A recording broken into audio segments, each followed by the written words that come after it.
What's going on, y'all? Brett here, and I'm back today casting another game, another subscriber battle. This time it's going to be on Glacial Lake. We've got Uzumaki Norio, and I don't speak this language. I'm going to have to wait until the names kind of resolve themselves in game. But we've got double Vampire Coast versus a double Elf build. So Wood Elves teaming up with the High Elves. And let's see what happens. Glacial Lake is a pretty sweet map. Lots of open space, and then this big kind of crevasse here in the center, this tomb of Krell kind of in the center, giving you some interesting terrain that you need to kind of play around. So right off the bat, I love the build here. It would take forever to go over it, so I'm just going to do it like as a play-by-play as we go through the battle. Lots of mortars, very effective versus archer heavy factions like the Wood Elves. They can outrange them. I think that's pretty sweet. And then kind of the queen of all mortars here, Queen Bess. Let's watch where that hit goes. Ooh, it's going to swing a little wide. It has a big AoE, but not big enough for that. Some breath attacks here from the Moon Dragon. We've got a princess here on a dragon as well. And that roasted a few zombies, but at the end of the day, they are zombies. So this replay was sent to me because of the deck gunner play, which I thought after watching this battle was pretty excellent. There are quite a few mistakes in this battle, guys. They're from multiple sides. For instance, just so you know I'm not being a little harsh, Count Noctilus has been facing the wrong way this entire time. So he's going to start shooting now. We've got Sirens coming in to try and fight these Wild Riders who went up and around. And that's a pretty good match for them. They both have physical resistance, but the difference is the Sirens do magic damage, which bypasses the physical resistance of the Wild Riders. So they're actually a pretty great counter against them. We've got the Shade Wraith Gunners on both of the Vampire Coast teams, and a standard unit of deck gunners. There's 2 here, there's 1 more here, so at least 5.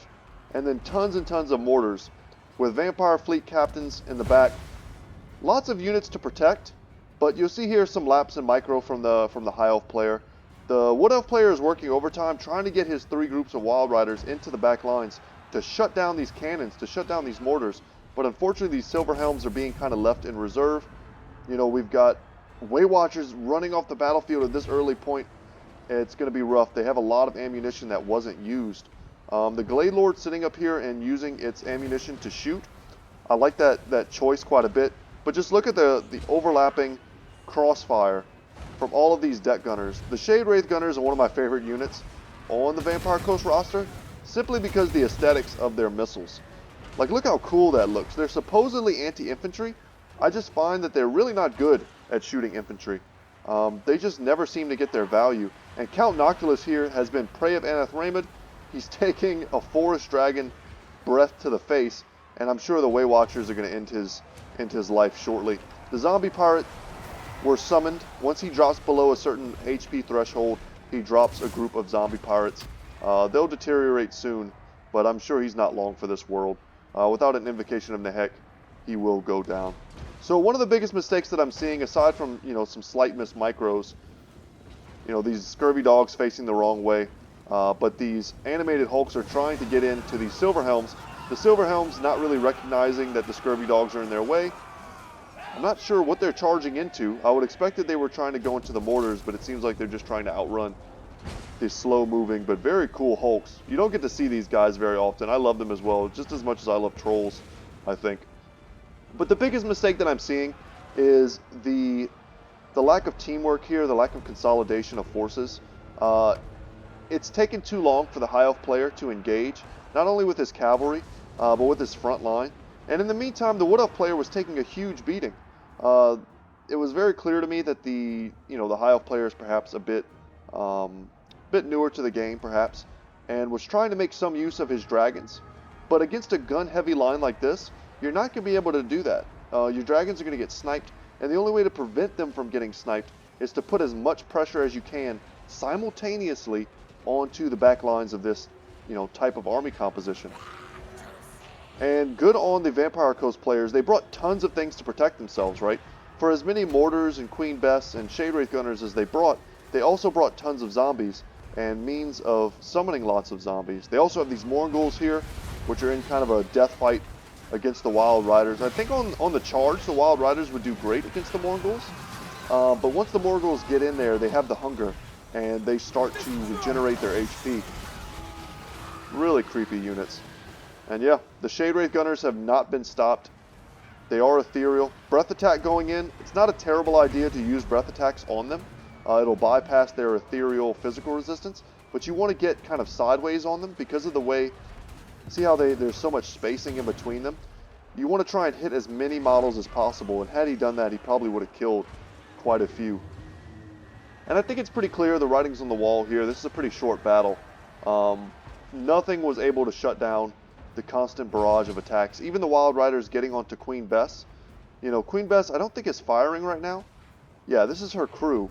They were probably taken off to help fight, but they could be put back on, and they would continue firing. But Queen Bess has such a huge crew that you really have to kill almost all of them and cause her to crumble in order for her to stop firing. But good games from everyone. Big thanks to them for sending in the replay. I really appreciate that. You know, you see big numbers on the Wild Riders, mostly fighting against chaff. Just straight up zombie pirate deckhand mobs. I'll say that Lauren's Count Noctilus play left something to be desired. Count Noctilus up on a Necrofex Colossus is a force of nature, if played correctly.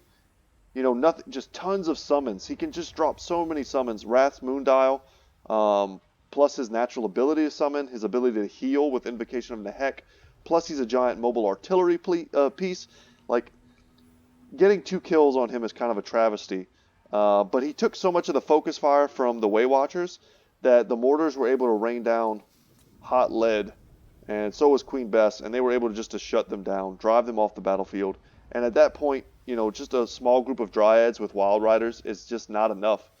There were so many units on this side of the battlefield, there just wasn't enough on the other to shut them down. These 2 relatively low unit count armies.